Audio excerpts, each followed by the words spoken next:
صدى ينمو ويفوق مع القرآن ترى العنوان مجمع حلقات الفاروق اسم بين الأسماء مرموق يعطاه صدى ينمو ويفوق مع القرآن ترى العنوان مجمع حلقات الفاروق مجمع حلقات الفاروق هو نور الجيل لخير سبيل وكتاب الله ضياه دليل.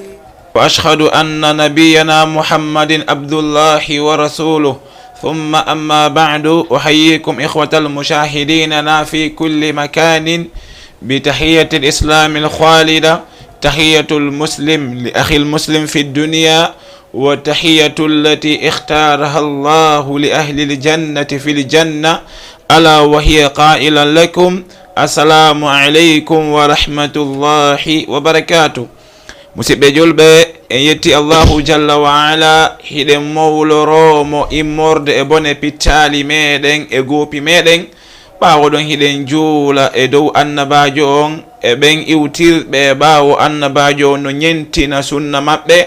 yallahu juuleɗo maɓɓe hisina ɓe mi hiwrorike on hiwrago islam woni yo jang e kisal yo wonu e dow moɗon musidɓe julɓe nokku kala ko toli ɗon. haɗa noon wirnanaki en musidɓe julɓe émission meɗen on woni gandal e faamu e oɗo nokku men woɗaɗo barke jama tv. haɗa hande kañum kadi en arti e muɗum e neldareji ɗandanteɗama ko piiji hawniɗi. wallah hande kañum kadi musidɓe hiɗen mari welo welo mandanteɗama hino hawni ko woni on welo welo en weƴƴitemo ɗo joni, kono ko adi kon hiɗen inna rabbi surahli sadiri ويسر لي أمري واحلل عقدة من لساني يفقه قولي. musidɓe julɓe mi toriki allahu tabaraka wa taala nde o ƴettata on o tawna on eɓe mbe allah on inni alladhina yastami'una alqawla fayattabi'una ahsana. allah on inni ulaika hadahumullahu wa ulaika hum ulul albab. mi toriki allahu azza wa jalla nde o ƴettata on o tawna on e ɓe heɗitotoɓe yewtere ɓe ƴetta ko ɓuuri moƴƴude e yewtere nden kon ɓe golitira. miɗo tori allahu azza wa jalla musidɓe julɓe nde o tawna tawon e ɓen ɗon. haɗa noon ko honɗum woni welo welo meɗen on hande ko ɗum woni hiɗen mari e invité ɓe andanteɗama ko wonɓe yanganade kaɗo dina. woni hiɗen jogui ceernojo mandanteɗama e musidɓe julɓe fima kono hawni min mi innuno sa oɗo ko jinna nangimo, kono jinnaji nanguɗimo ɗin naɓirimo ko qur'an. ko ɗum woni honɗum himo wawi jembinde mo heeɗi tun hito mum joni joni o jembinamo ɗon e ɗon, kono e nder muɗum ɓe wawata addande ɓeɓe heɗotoɓen fo, kono ɓe addana en yerɓe 10 e jangande dande kala tawa hino serte oya. ɓen ɗon kañum kadi tawa hiɗa andi ɓe, hiɗa heɗade ɓe ko radio ji maɗa, darde ɓe ko télévision ji. ɓawa ɗo musidɓe julɓe hiɗen mari kañum kadi suka paykum woɗɗin kum qur'an on heddor kum seeɗani e hunjagol on ɗon kañum kadi ko neldari molanade jogitani en immorde e ayaje qur'anul karim. haɗa noon ko honno wonɗen e warrude enen e suka on en jonne mo taw o hiwro. ɓawo nde o hiwri siɓe fuɗɗike jangude en landotomo tun embere ɓe 5 personnes tun tawo so addani en ɓen ɗon ɓawo ɗon kañum kadi jonnen oyo soka on ɗon addana en ko neldare muɗum ndin. ɓawo ɗon hiɗen mari yewtere woni huququ zawjiya, woni haqqeji resindirɓe ɓen ɗiɗo musidɓe julɓe. tuɗu nowru dhalika liman kana lahu qalbun aw alqa sam'a wa huwa shahid. hada falyatafaddal maskura wa ma'jura. assalamu aleykum wa rahmatullahi ta'ala wa barakatuh. haray min ari notagol ɗo jama tv gandal e faamu inchallah. haray la wi'e Mouhammad Yusuf Diallo la jeeya Wakam. assalamu aleykum. machallah. aleykum salam wa rahmatullahi wa barakatuh. haray en jonde ɓeɗo ceernoɓe kamɓe kañ kadi ɓe hiwro. assalamu aleykum wa rahmatullahi wa barakatuh. haray ina ñinne Abdourahmane Diallo ina jeeya e Wakam. daara hombo mi jangata Tiyampol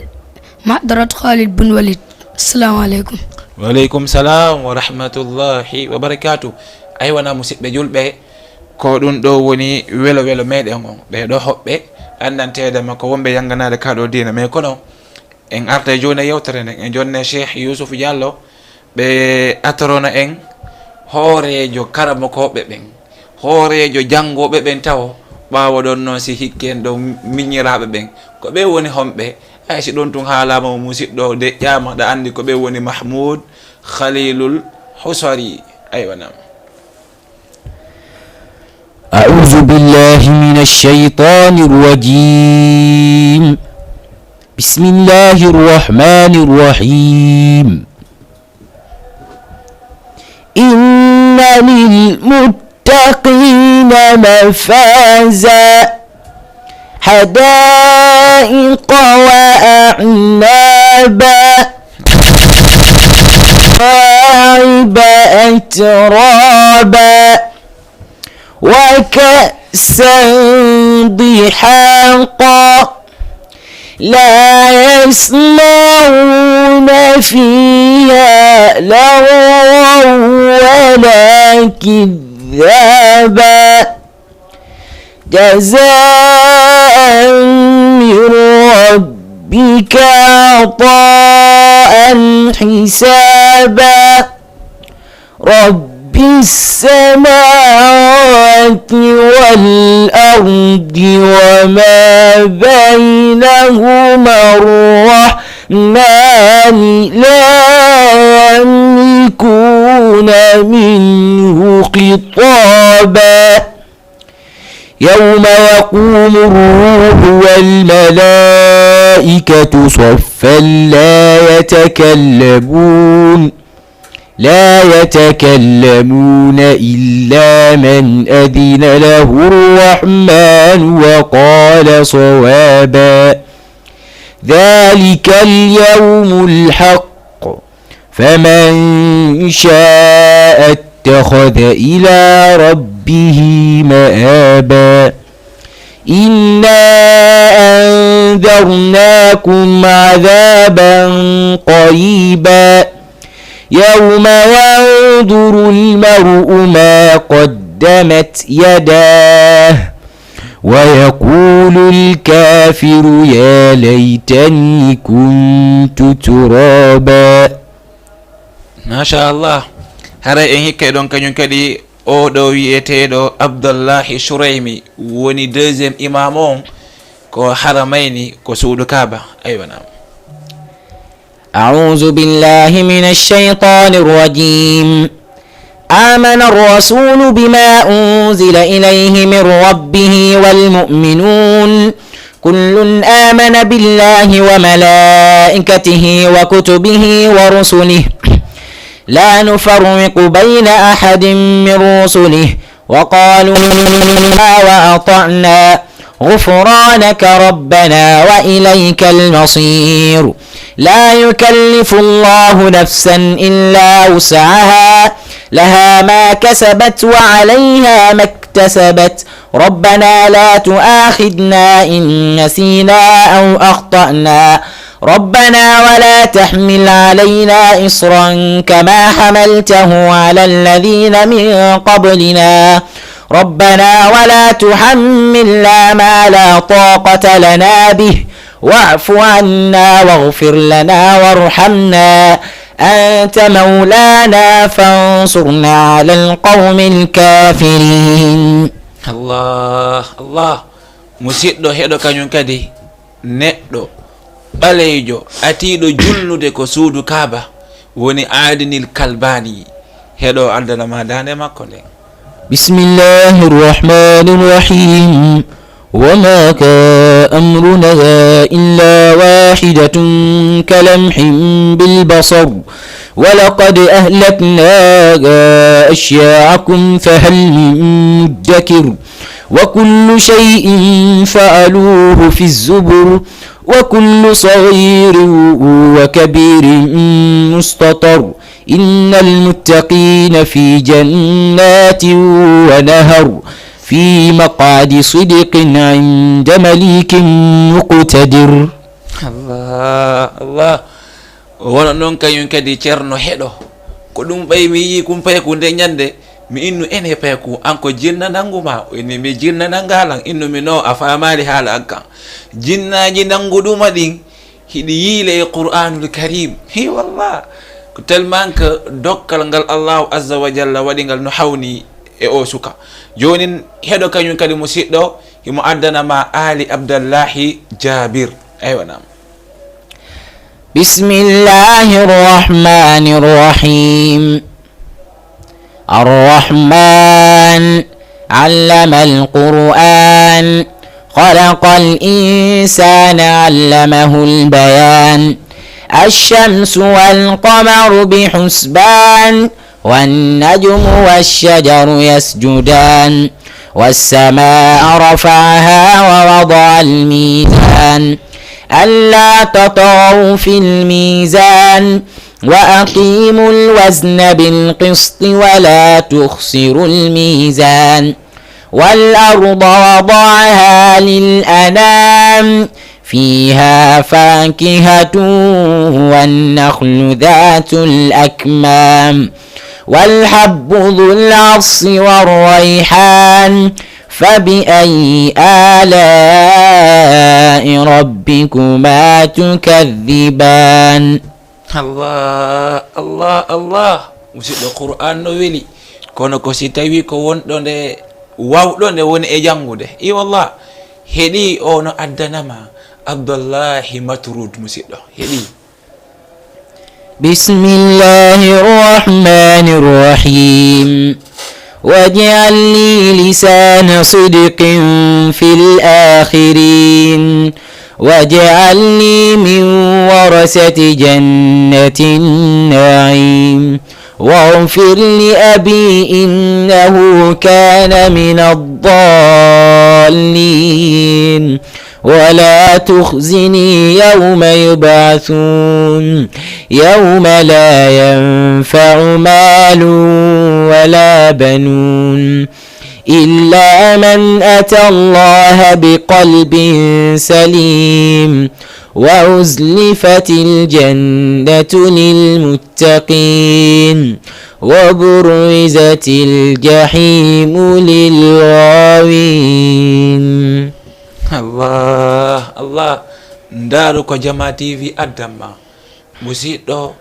jogi to émission maɗa woni gandal e faamu e oɗo nokku wi'eteɗo Jama TV ko waɗi ñande o ñande men ettoto addandema ko yowdir e kaɗo dina fiya ɓurto yiɗude télé amen on fiya ɓurto yiɗude émission amen on musidɗo heɗo kañum kadi hiɓe addanama oɗo wi'eteɗo Aboubakry Chatir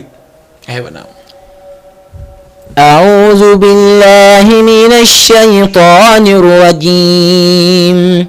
بسم الله الرحمن الرحيم تبارك الذي بيده الملك وهو على كل شيء قدير الذي خلق الموت والحياة ليبلوكم أيكم أحسن عملا وهو العزيز الغفور الذي خلق 7 سماوات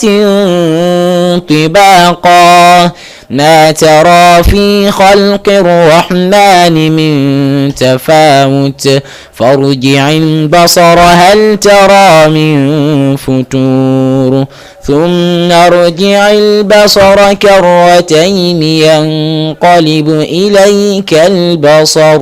خاسئا وهو حسير الله سبحان الله اي والله musidɗo si tawi allah o neminima toon qouran a tawi no weeli wallahi kono en sakkitore oɗo ɓe heldori wiwɗen koɓe 10 woni koɓe addorani en koɓe wawi kono ɓuuri ɗum kono ɓe addanden tawa oɗo kamɓe on fowtinenɓe woni mahirul munqali aywana أعوذ بالله من الشيطان الرجيم بسم الله الرحمن الرحيم ألف لام ميم ذلك الكتاب لا ريب فيه هدى للمتقين الذين يؤمنون بالغيب ويقيمون الصلاة ومما رزقناهم ينفقون والذين يؤمنون بما أنزل إليك وما أنزل من قبلك وبالآخرة هم يوقنون أولئك على هدى من ربهم وأولئك هم المفلحون إن الذين كفروا سواء عليهم أأنذرتهم أم لم تنذرهم لا يؤمنون. ما شاء الله ما شاء الله. ها en yiɗano yoɓe continent e ni to mais kono hoɓɓe kadi ngal no heddi idan musidɓe en fewtinayi cheikh abdourahmane soudaysi ɓeɗo ko non woni inde nen abdourahmane soudaysi diallo haray kamɓe kadi ɓe addangue ndel daari ndin ayonam. أعوذ بالله من الشيطان الرجيم بسم الله الرحمن الرحيم يا أيها الذين آمنوا قاتلوا الذين يلونكم من الكفار وليجدوا فيكم غلظة واعلموا أن الله مع المتقين وإذا ما أنزلت سورة نظر بعضهم إلى بعض هل يراكم من أحدكم ثم انصرفوا صرف الله قلوبهم بأنهم قوم لا يفقهون لقد جاءكم رسول من أنفسكم عزيز عليه ما عنتم حريص عليهم بالمؤمنين رؤوف رحيم فإن تولوا فقل حسبي الله لا إله إلا هو عليه توكلت وهو رب العرش العظيم صدق الله العظيم. ما شاء الله ما شاء الله. نعم musidɓe julɓe haray ko ɗum ɗo wonno ko cheikh abdourahmane soudaysi nelduno en yallah o hebbinen en sifo ɓeɗo sukaɓe kono haray en arti e maɓɓe joni ɓawo ɗum musidɓe ɗen huccitude e yewtere meɗen nden woni innuɗen ko huququl mushtaraka bayna zawjayni woni ko hakkeji ɗi andantedema hino kafa hakkude ɓeɗo residirɓe ɗiɗo. idan ko ɗum wonɗen yewtude hande musidɓe julɓe ɗen andi o aduna koko nelaɗon sallllahu alayhi wa sallam may kuntum adduniya mata'un wa khayru mata'iha almar'atu saliha. aduna on no mari dakamme ko weli foti no heewi e muɗum yi wallah kono ko ɓuri welde ɗum ene ko jawdi ndin la ko ɓuri welde ɗum ko galle ɗen la ko ɓuri welde ɗum ko otoje ɗen la ko honɗum ko almar'atu saliha ko sonnajo moƴƴo mo andantedema sa heeɓi ande a deƴay e makko so o heeɓi ande o deƴay e maɗa. haɗa ko ɗum woni yewtere meɗen musidɗo julɗo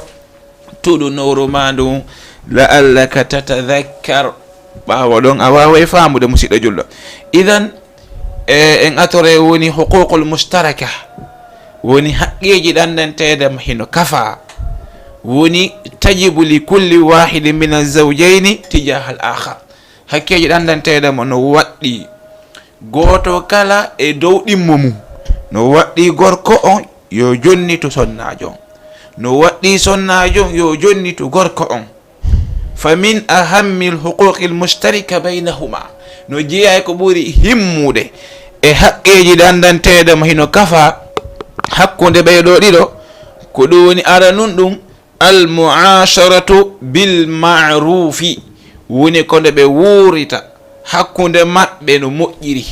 i wallah ko ɗum ɓeɗo karama koɓe maki o wondanede mo yajibu ala zawjayni an yuasira kullun minhuma al akhar bilmaruf. no waɗɗi hakkude gorko on e sonnajo on nde o wuridata e ɗimmo makko no moƴƴiri. idan gorko on no duwa etagol rewa reweteɗɗen fof fiyo wuuridu hakkunde sonnajo no moƴƴiri sonnajo on rewa reweteɗɗen fof fiyo wuuridu e gorko no moƴƴiri idan ko laawol hongo reweten ko ɗum woni ko woddege yewtude ɗum ɗo noon goto kala e maɓɓe hino waɗɗi nde waɗata ɗum ɗo wona gorko on tun waɗɗi rewgol laawol fiyoɓe wuuru no moƴƴiri oye wona debbo on tun kañum kadi woni ko waɗɗi fiyoɓe wuuru no moƴƴiri oye balle yajibu alayhima no waɗɗi e dow maɓɓe kamɓe ɗiɗon noon ɓaawo nannanteɗo men gayni on ɗon so tawi Allah on fonti balɗe ɗe ni en waktu on haray kañum kadi en yewtay haqqun ala zawj woni haqqe ko gorko on duwa sonnajo on wal haqqul ala zawja haqqe ko sonnajo on duwa moodi muɗum idan musidɓe julɓe ko ɗum sallahu inni wa ashiruhunna bil ma'rufi wuuride e ɓeɗo sonnaɓe no moƴƴiri fa hadha amrun ɓe maki woɗum ɗo ko yamirore Allah inni wa ashiruhunna andi ashiru ko fi'lu amrin ko Allah o yamiri awo wuuride e sonnaɓe ɓen bil ma'rufi no moƴƴiri ɓe maki wal aslu fil amri l wujub lasli ko bindere si Allah on yamiri hunde ko waɗɗoto en enen jiyaɓe ɓen ko honɗum ko yo waɗɗo gollitiren ko Allah azza wa jalla yamiren kon ɗum Allah o inni wala hunna mithlu alladhi alayhinna bil ma'rufi no wodani sonnaɓe ɓen sifa yeru konko gorko on duwa jonnitude sonnajo on immorde e moƴƴere maɗum no wodani rewɓe ɓen yeru sifa konko ɓe duwa jonnude gorko on awa gorko on kañum kadi no duwaɓe jonnude sifa ɗum ɗon no fota tar waɗangol moƴƴere nde ko waɗi woɓɓe meɗen yettabaɓe goo no faami ko antum waɗanta sonnajo on moƴƴere maɗum sonnajo on kam waɗantama moƴƴere oye a waɗanaymo moƴƴere weltinamo o waɗanama moƴƴere o weltinama wona yo jooɗo tun dépense on ko ɗon tun woni ko haɗata oye ko modima jonnuma o an ko yer ɗum ɗon tun jonnatamo ma an suka on a yalte yaasi golla sendodirta ñande weli e ñande wela a artay tun yer ko jogiɗa ko ɗum tun hewdata a neldata ɓeygu ma hay e hunde ɗum ɗon jeyaka e ko ɓeydata giggol bal suka on hino ɗaɓɓira si yalti yaasi sooda innen pom sooda piijigo lemunne sooda banana sooda piijigo sen dolokaji labaɗi neldora ɓeygu ma ko wona noon kañum kadi oɗo sonnajo no duwama hebilanade ɓornanoma defanama hirande hara wona ko yaltinɗa ko jiifama ko ɗum simi yuɓɓiɗi e gimɗi mi inni e oya sonnajo mo andantedema tawi ko wakkili e moodi makko ko o jonnayɓe defana moodi makko tawa moodi makko reena tawa moodi makko anda fi muɗum o ñammina ɓe sanga tawi ko heege ɓay mi yii ɗum mi faami mi yuɓɓi ginɗi mi inni woni jooma soosu e spaghetti hino suuɗa nelda sanga nde tawi hay huude ɓadaki e heege mum subhanallah sonnajo on ko honɗum o waɗata ko yo ƴettu yer pet makko o defana moodi makko o nelda ɓe ɓay noon ɗum sukki ha min yii ɗum min tawi ma min yuɓɓana ɗum ɗon gimɗi ida musidɓe julɓe ɗum ɗon no waɗɗi gorko on wo sonnajo on wo nde o etata o wuurida e moodi makko bil ma'rufi hino moƴƴiri ko ɗum ɓeni ayi lahunna min al ishrati mithlu alladhi alayhinna no wodani rewɓe ɓen ko wuuridugol e moodi maɓɓe sifa yeru konko gorko on duwaɓe jonitude wa alayhinna idan ashara wondanede mo dey hino waɗɗi e maɓɓe nde ɓe wuuridata e gorko on fa yajibu ala rajuli wal mar'ati an yu'ashira kullun minhuma al akhar bil ma'ruf hay joni hino waɗɗi gorko on wo debbo mo nde etoto wuurida e sonnajo on no moƴƴiri yo musidɓe julɓe ɗum ɗon haray goto kala ɗum ɗon hino ɗaɓɓira ko ɗum ɓe maki o wondanedema oɗo gorko kala ko woni e waɗande debbo on ko yo anni yo sabi Allah on kala kañum kadi ko sonnajo on woni e waɗande moodi muɗum ko yo anni yo o waɗira sabi Allahu tabaraka wa ta'ala ko waɗi Allahu azza wa jalla no ɗaɓɓiren golle ɗen nde ɗe laɓɓinirte. idan no musidɓe julɓe hikkalon toɓɓere ɗimmere nden ma ɗon taw allahu inni wa jaala baynakum mawaddatan wa rahma.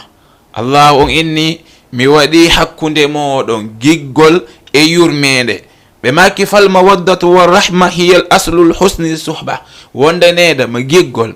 e yurmede hakkunde ɓeɗo residirɓe wo ko ɗum woni lasli, ko ɗum woni fondation, ko ɗum woni pilier ko jogiti dewgal ngal. si tawi a alana modima giggol, a alana modima yurmede, modima alanama giggol, modima alanama yurmede, ko honno ngal dewgal ñeɓirta yomu siɗɗo julɗo. ko ɗum ɓe inni noon wal mu'asaratu bil ma'rufi wa hiya sirru sa'adati bayna zawjayni. wuuridugol hakkunde maɓɓe goto kala eto rewa e laawol moƴƴugol no labbire hakkunde maɓɓe. ɓe maki ko ɗum woni gundo ngo andantedemo no hakkunde ɓeɗo residirɓe ɗiɗo. ɗimmun ɗum musidɗo woni almunasahatu baynahuma. ɓeɗo ɗiɗo no duwa laaɓodirɗe reedu. si gorko o yi sonnajo on hino e faljere o joɗɗinamo o inna dey awa mi jeejima mi yirima faljere, kono wondude e teddungal,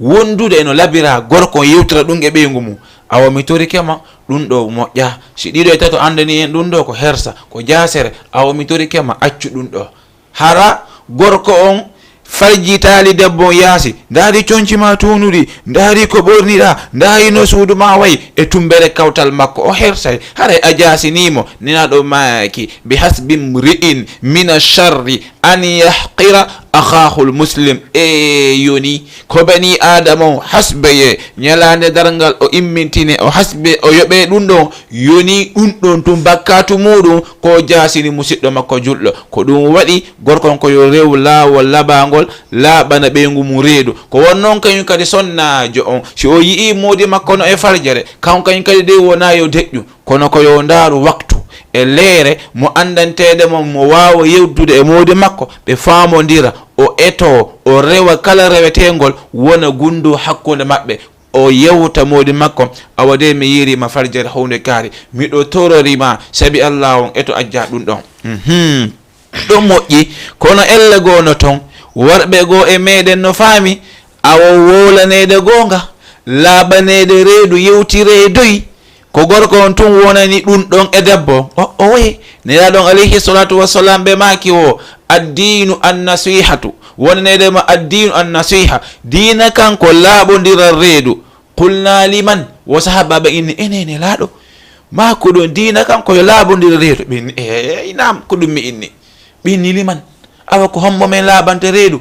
nelaɗo maaki ari ha ɓe inni ko lillahi allah on laaɓanton reedu woni rewomo kankon haɗon sikkanalemo wali kitabi deftere makko nde jangonde ɗoftoɗon nde gollitiɗon yamirore nden ko wona noon kañum kadi wali rusulihi wali rasulihi e nelaɗo makko on kañum kadi gonɗinonmo ko ɓawo ɗon kañum kadi ɓe inni wali ammatil muslimin e dendanagal julɓe hedditiɓe wa ammatihim woni ardiɓe julɓe ɓen laaɓanon ɓe reedu julɓe hedditiɓe fof kañum kadi laaɓanon ɓe reedu. ene musidɗo ɓeyguma natali e julɓe ɓen o naati an a natali e julɓe a naati ko fi honɗo no si ɓeyguma noddima innima koto accu fimugol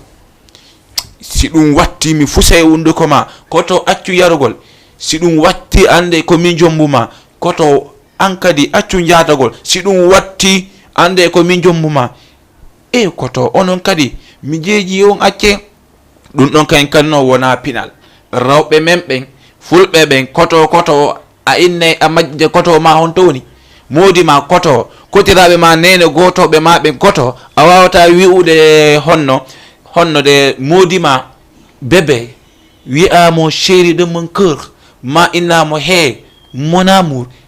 ɗum no harmi hakkude ma e ɓeygu ma sa hakkude ma e modi ma jammu modi ma ko faalaɗa musidɗo sonnajo welnu ko galle maɗa he noddir ɓeygu ma walla modi ma ruhi qalbi hayati mamati ɗum ɗo fof noddir ɓeygu ma he innamu nisfi feccere ande ndara ko ha honto o so'ata welo kono goto kala no jooɗi ko suudu no min ko mi woni gorko on awa haray ko min tun wowlata o waye gorko on wowlay an sonnajo on a wowlay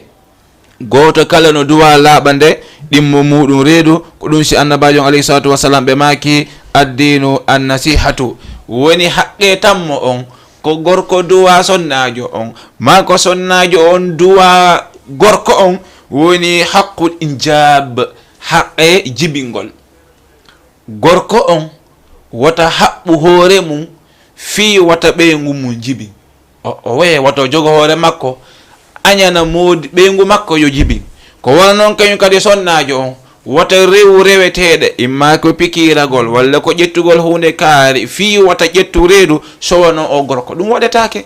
he allah inni wa asa an takrahu shay'an wa huwa khayrun lakum ɗa wawi añude hunde tawa konko añuɗa ɗon ko ɗum woni ko moƴƴanma he musidɗo ko ndu reedu añuɗa a añu an redande modima ka an a añu yo ɓeygu ma ƴettane reedu musidɗo allahu tabaraka wa taala inni yahabu liman yashau inasa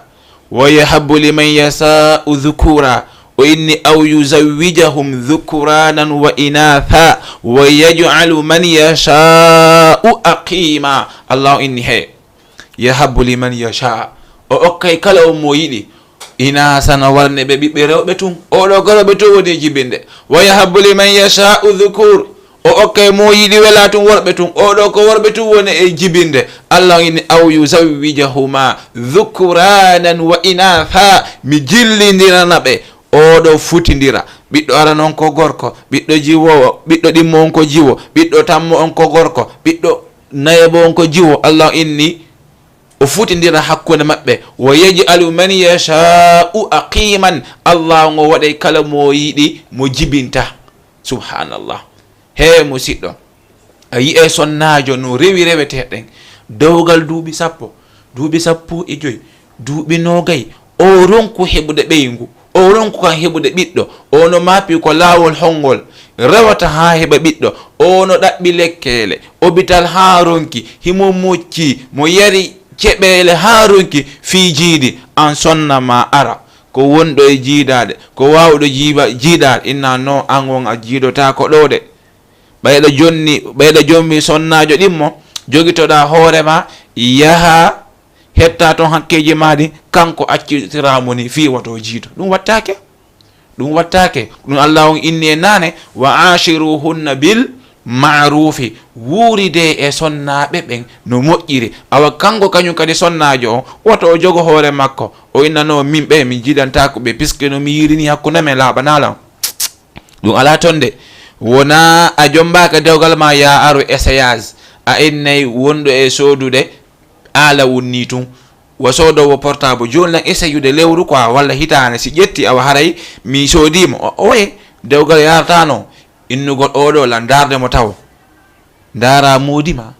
a yiɗunomo on yewtuno avant ɗon jombidirde avant dewgal humede avant ɗon wattidede e nder suudu acca ɗum ɗon fof ha heɓa ha dewgal hume o ara ko suudu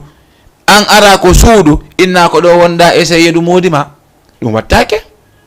jiidanomo musidɗo bandirawo hara ñama e lekkele ko hatta sabu yo a jiidanomo ɗum so allahu inni ya ayyuha alladina honno walahunna mithlu alladhi alayhinna bilma'rufi wa qala nabi sallallahu alayhi wa sallam inna lakum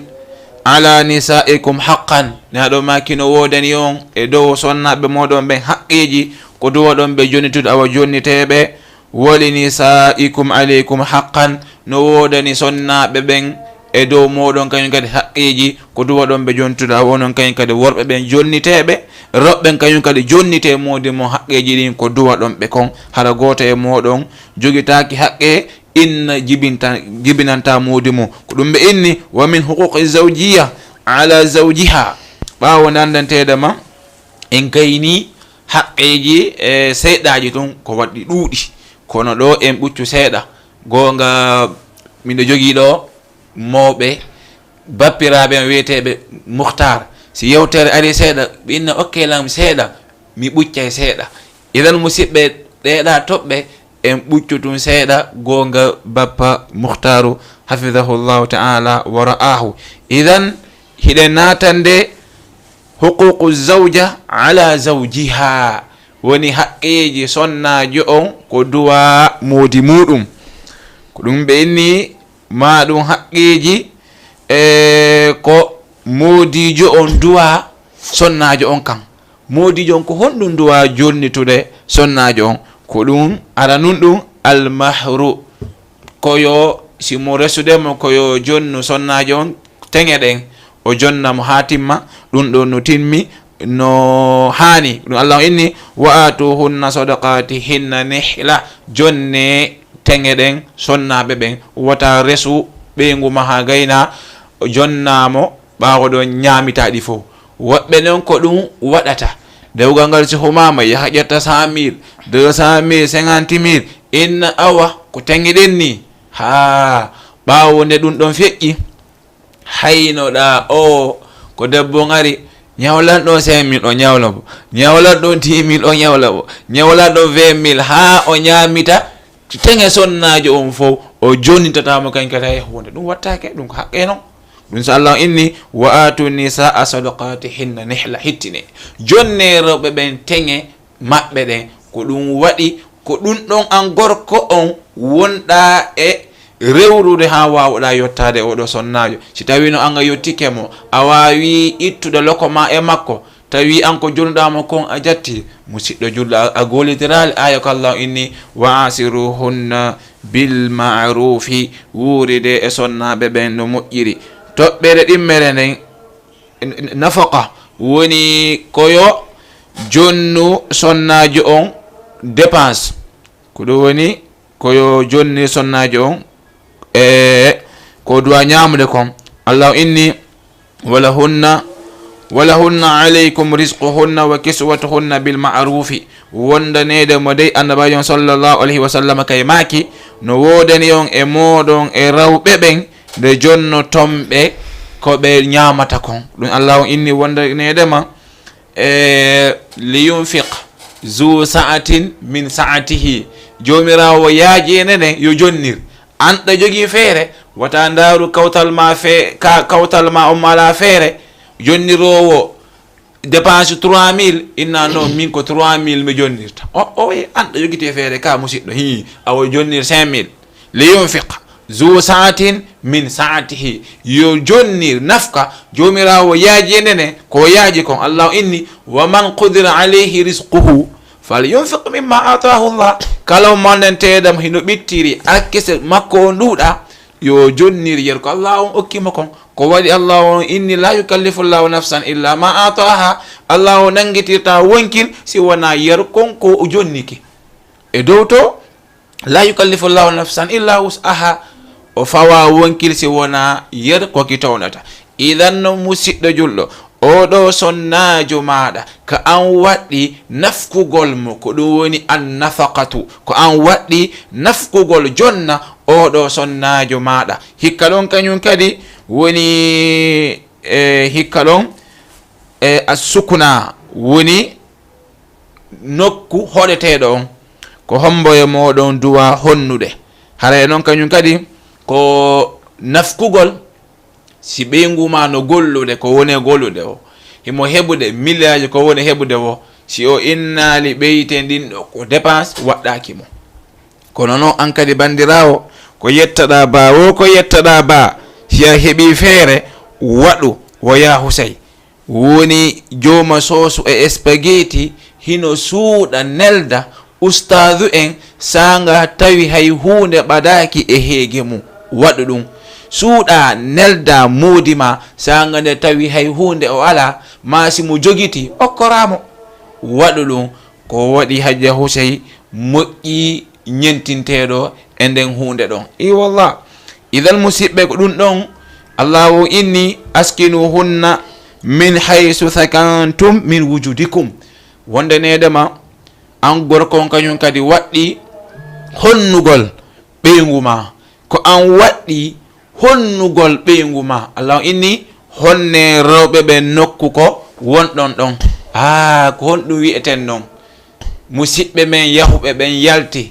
imma be yaari leyde wobbe innay kayjo yehi leyde a innay kanko wiwde o yehi leyde kanko na ko leyde woni ko do o woni nanti aywa nam idan yahuɗo ko leyɗe portoɓe ɓen wiyeten sa inni kaju yeehi leyɗe wattu ɗon leyɗe portoɓe ɓen ɗon e yo kono sa inni kaju yeehi leyɗe ankay ayne ankadi ko kam wonɗa haɗa est ce que ɗum faminike musidɗo faminaki idan noon ɓen yaltuɓe yeehi ko leyɗe portoɓe acci ga sonnaɓe muɗum ɓen wallahi musidɓe julɓe ko hunde no andantede mo hino waɗede kono wonali ko moƴƴi e gorko on wonali ko moƴƴi e sonnajo on tentini noon sonnajo on i wallah ko waɗi sonnajo no happana lebbi ɗe andantede himo wawa muññade gorko makko on si tawile ɗum ɗo o waɗi ɗum ɗo o mari ɗum ɗo wallahi mi inni on lan andi ko sonnajo go woni moodi makko yahuno leyɗe ko fandi fande woosi mi fa yaali ɓe heɓo toon duuɓi 10 fi habbagol heɓugol kayɗi kono koɓe artata tawi sonnajo no nawni nawnade wallahi nokku ko sonnajo on yehi wo ɗaɓɓugol lekki wo ɓe innete lekki makin fof kosi moodi ma arti bal hay docteur ɓe go innimo fiino dikkira awa ɗaɓɓu gorkogo o yotto e maɗa sonnajo on inni ko ɗum mi sakkitorta haɗa mi suɓike maygol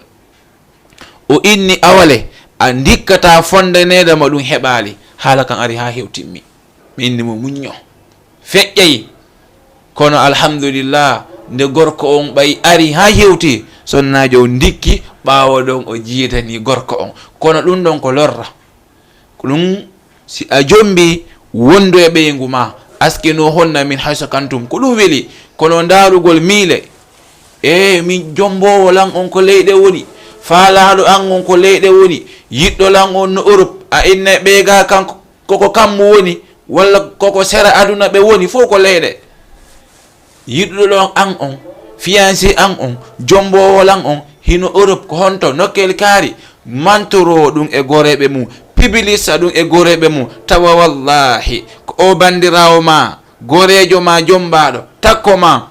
Afrique ga no wondi e moodi mo bimbi kikiɗe moodi jon yaha e hoccito addanamo janngo yaha hoccito addanamo ɓe no wuuri an hiɗa wuuri ɗon dewgal téléphone alo no wayi naala toon tiiriɗon envoyé nalan awa an kadi tiiri envoyé nalan awa ko ɗum ɗo wuuru ɗon tiroɗa envoyé na moodi ma cœur ma o envoyé ma cœur ma envoyé nama sticker cœur kanko envoyé nama sticker cœur ko ɗum ɗo ni ɗum ko dewgal ni ɗum a sikkuda ko ɗayne ni envoyé nama windanama bindi je t'aime timma manque ko ɗum ɗo woni e dewgal billahi ala ko ɓuri welde dewgal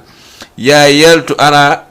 ko suuduma tawa ɓeygu ma no ɓorni halaba hino habbima subhanallah a hewte tun tawa yiila hoore inna allahu akbar he ene ko jinnaru mi tawtiɗo ka ko honɗum ni dara tawa ko ɓeygu ma ni inna masha allah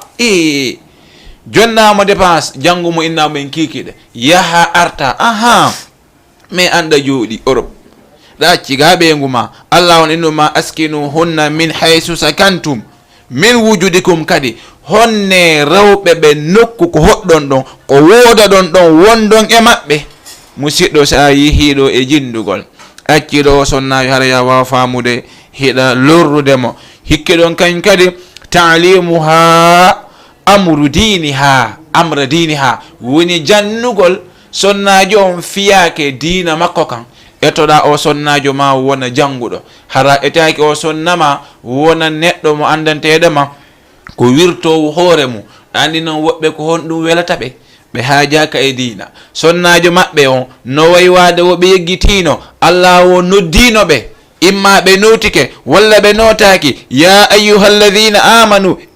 mon yo gondimɓe qu anfusakum dande hoore moɗon wa ahlikum naran e rewɓe moɗon ɓen yiite dande ɓe yiite o accita ɓeygu mum sukundu no ko yaasi o accita ɓeygu mum ɓandu no ko yaasi o accita ɓeygu mum o wa'awa neɗɗo mo nanda e julɗo ɓaawo ɗum o inna miɗo yiɗi ɓeygu an a yiɗa ɓeygu maɗa ko waɗi wallahi si a ne'i tewu ha ngu janɗi a ne'i bani adama ha o janɗi tawi so maayi ko yiite o futi ko yiite o suti nafoore ala e muɗum ɗum o yakarma kojo inni la khayra fi lazzatin ba'daha an-naru ala e moƴƴere nde andantedema ala e welo nde andantedema ɓawo ɗon ko yiite hikki ɗon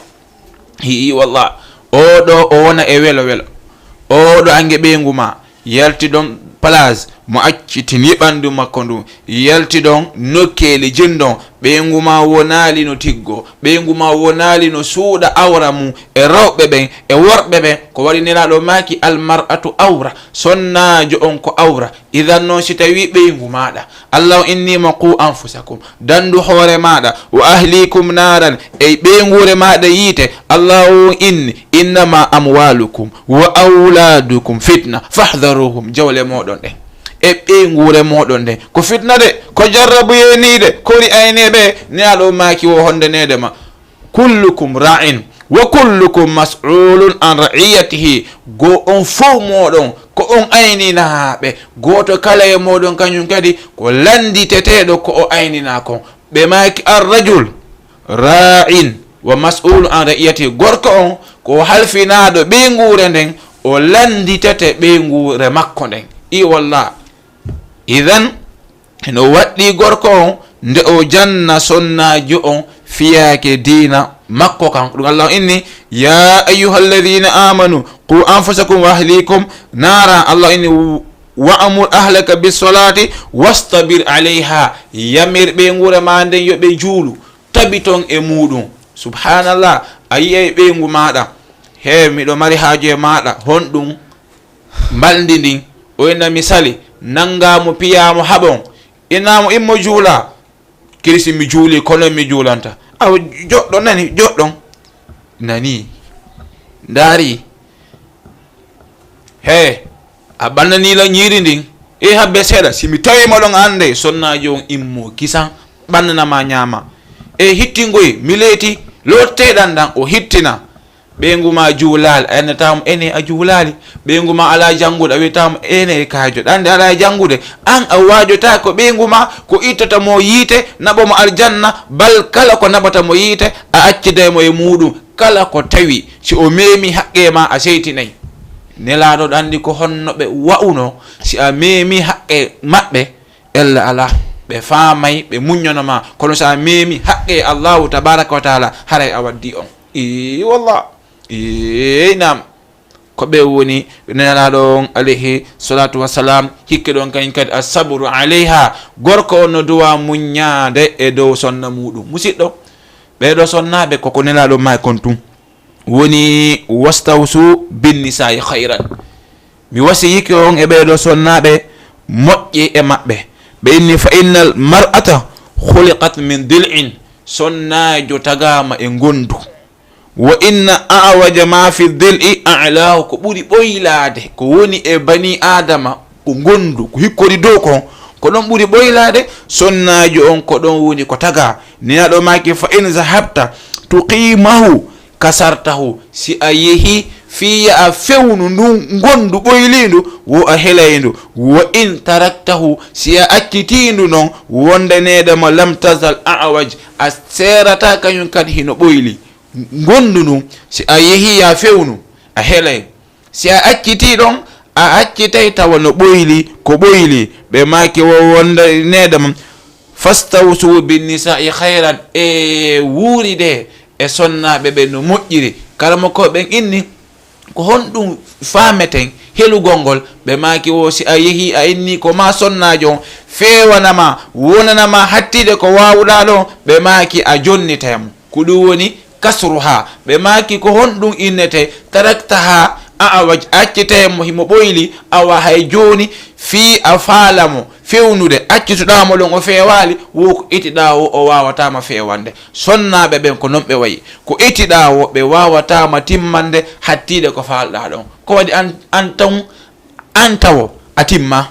kanko tawo o timma nelaɗon ɓe maki ko naqisatul aqli wa din ɓe sonnaɓe ko ɗuytiɓe haqqille e dina si tawi noon ko ɗuytiɗo haqqille e ɗuytiɗo dina kon faalaɗa yo timminene waɗanama hay ko waɗanta jowi makko musidɗo haɗa a tampini hoorema idan no waɗɗima assabru alayha wal afu anha muññenoɗamo yafanoɗa oɗo sonnajo maɗa ko ɗum si annabajo alayhi salatu wassalam makani en ɗum ɗon ko ɗum waɗi ñande bammen adama taga bammen adama tun taga ɓe tagama ɓe waali ɓe ɗani ko bammin adama immi ɗon ɓe tawi sonnajo goto hino dari takko maɓɓe tawi Allah on tagi yumma men Hawwa e gondu bammin adama dari sonnajo o inni kan woni hombo yumma men Hawwa inni komi woni ɓeygu ma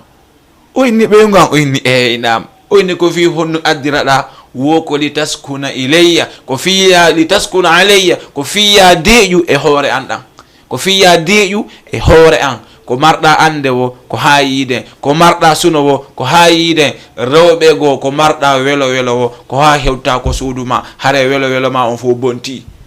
yumma men Hawwa inni Adam ande komi tagira wo mi anda dey wo ko fiyomi wonane ko deƴa ɗum Allah inni litaskunu ilayha ko fiyon deƴu e dow sonnajo ko ɗum woni ko sonnajo o tagira ko noon si tawi ɓeygu ma o tagirama fiya foto yalta heɓa probléme ji andeji yaasi golle heɓaki mbuudi heɓaki lewru maayi location ala ɓiɓɓe no nawni ɗum ɗo fof ko an neɗɗo goto habbi a ala ballo si feƴƴi Allahu on hewtita sonnajo taw siiɓo pooɗa ko to tawo ko hon ɗum waɗi an o dummino inne leydi jabanilamɓe ɗon o inna ene na mi woni woldude ɗa itta leydi ndi yo jabalan keeri on accuno tawa dépense na non jaɓɓo modi ma he ɓe accano ka hi ɓorno ko laaɓa ɓorno coñci yaasi ɗin ɓe juuɓe yaasi ko watta kon waɗɗum an ko suudu ma wona ya yaltude ɗum de ɓorno ɗum ko suudu ma urnoɗa parfinoɗa waɗa ko ɓuri labeyde kon fof labina huɓɓa lampowo e verte jaune rouge kamaj hara ɗum no jalbita to taw si modijo taw naati ko suudu compon o yeggita kala ko heɓuno ko yaasi o sikka hara himo aljanna he debbo pullo Fuuta e ɗum e ɓen no heewi ɓen ɓuri heewude ɓe watta ɗum ɓen ko ɗum waɗi fimum ko dow haray musidɓe julɓe ɗen artude joni e yewtere nde so tawi Allahu tabaraka taala newni waktu no heddi idan ɗe jonnude Cheikh Yousuf ɓawa ɗon kañum kadi ɓe continana en e ɓeɗo janggueteɓe idan nane ɓe addani en Husari Jabir Kalbani matrul wal noon kañum kadi Shuraymi Satiri Mahir ɓe addani en ɓeɗo ceernoɓe idan joni hiɗen darde jonne ɓe addan en taw Abdoul Basti aywa nam Bismillahir Rahmanir Rahim Huwa Allahu alladhi la ilaha illa hu La ilaha illa huwa ar-Rahmanur Rahim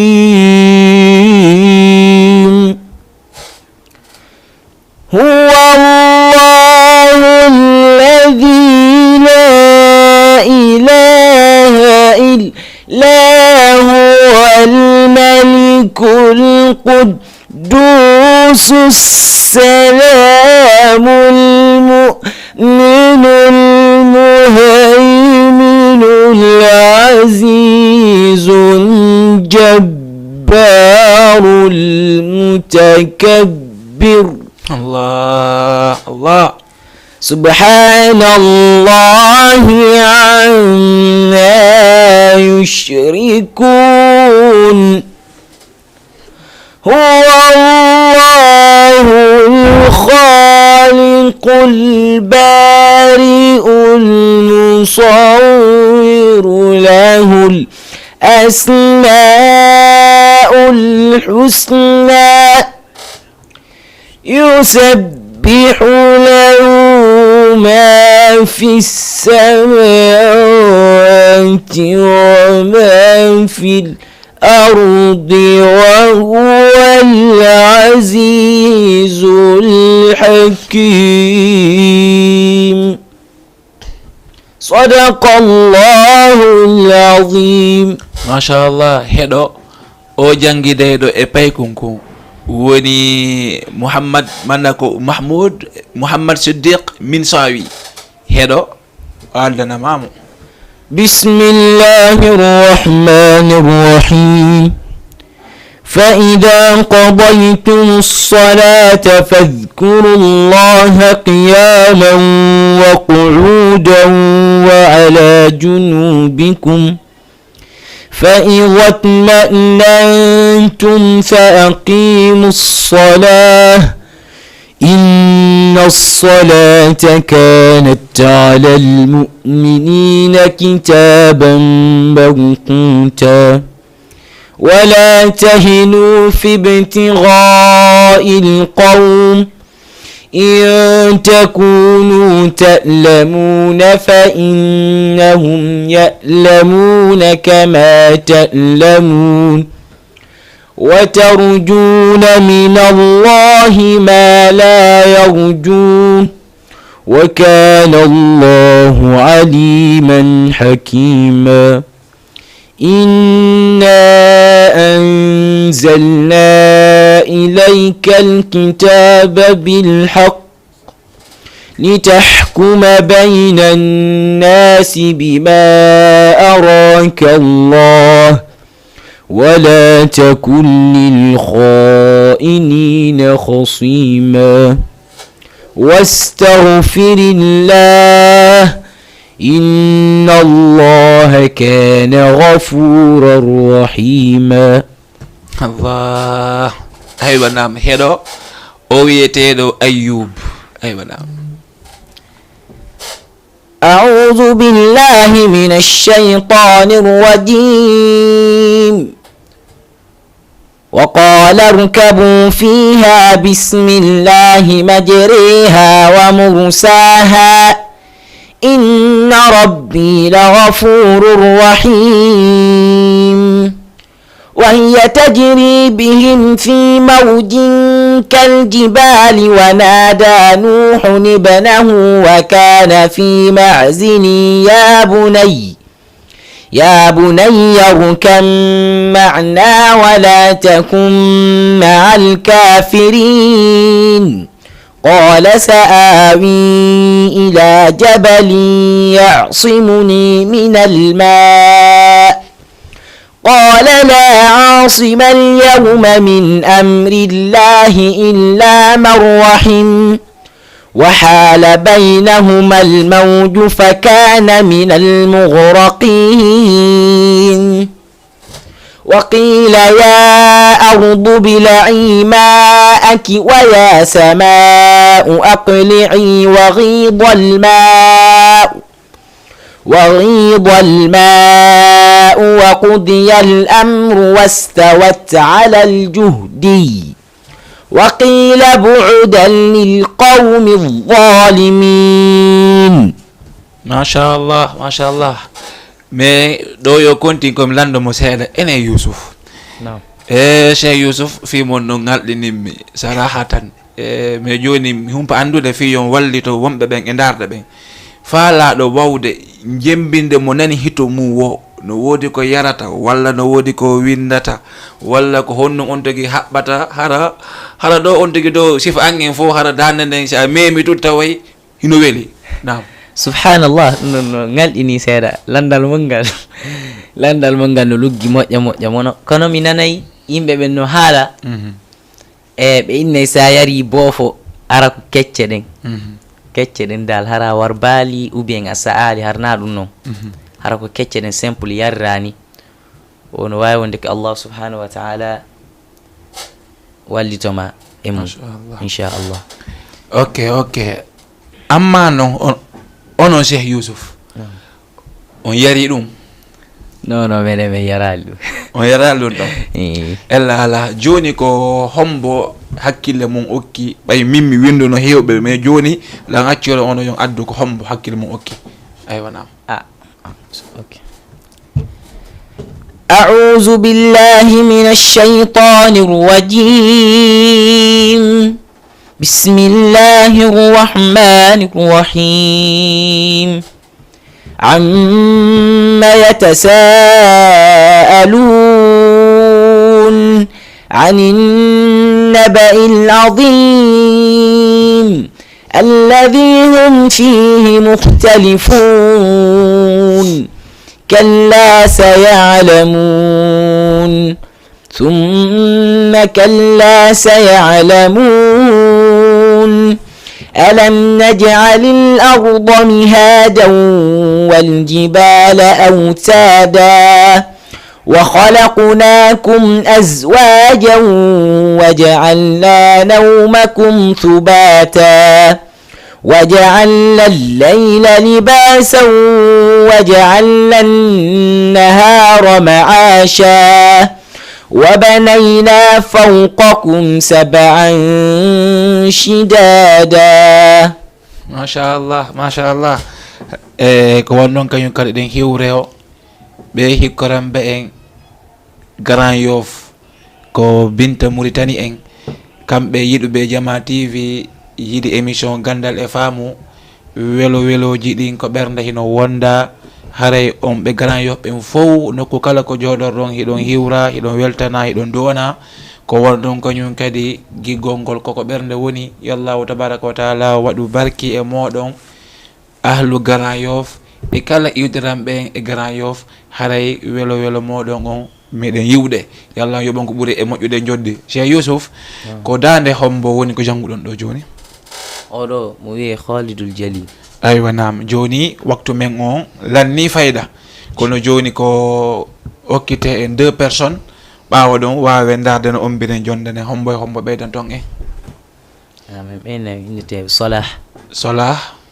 kañum e Islam Subhi. aywa nam a may hombo ko hombo wonɗon atare ƴettude wiyete ɗon Salah. ok inchallah may. أعوذ بالله من الشيطان الرجيم تبارك الذي جعل في السماء بروجا وجعل فيها سراجا وقمرا منيرا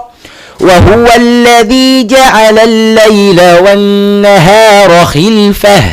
خلفة لمن أراد أن يذكر أو أراد شكورا وعباد الرحمن الذين يمشون على الأرض هونا وإذا خاطبهم الجاهلون قالوا سلاما والذين يبيتون لربهم سجدا وقياما والذين يقولون ربنا اصرف عنا عذاب جهنم إن عذابها كان غراما. نعم. أعوذ بالله من الشيطان الرجيم بسم الله الرحمن الرحيم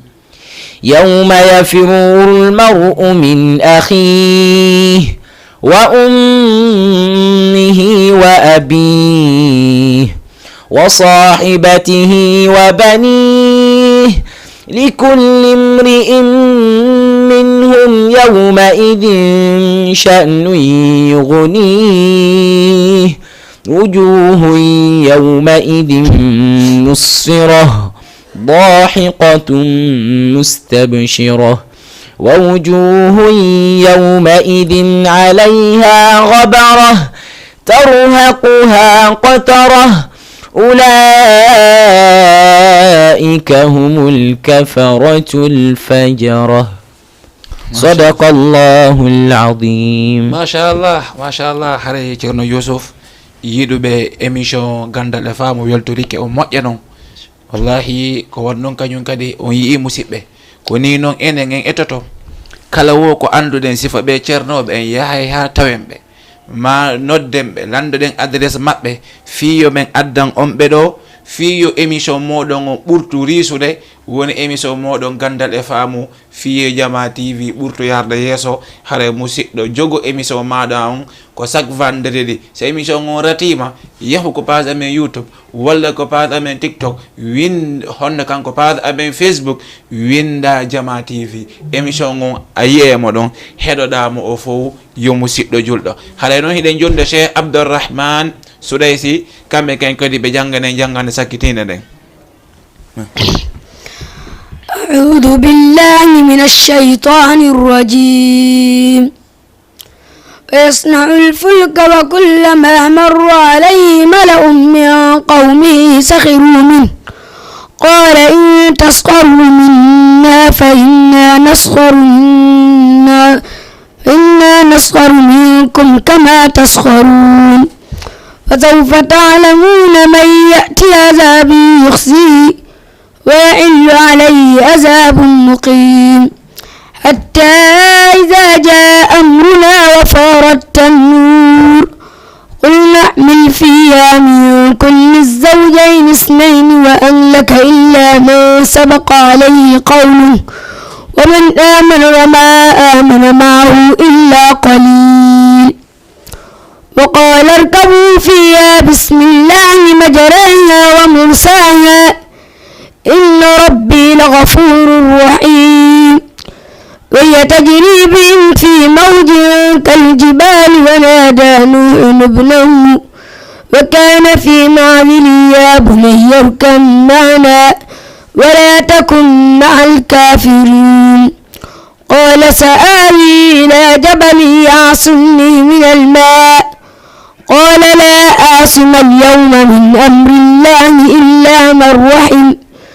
وحال بينهما الموج فكان من المغرقين وقيل يا أرض ابلعي ماءك ويا سماء أقلعي وغيض الماء وقضي الأمر واستوت على الجود وقيل بعدا للقوم الظالمين ونادى نوح ربه فقال رب إن ابني من أهلي وإن وعدك الحق وأنت أحكم الحاكمين صدق الله العظيم. ما شاء الله ha Abdourahmane Soudais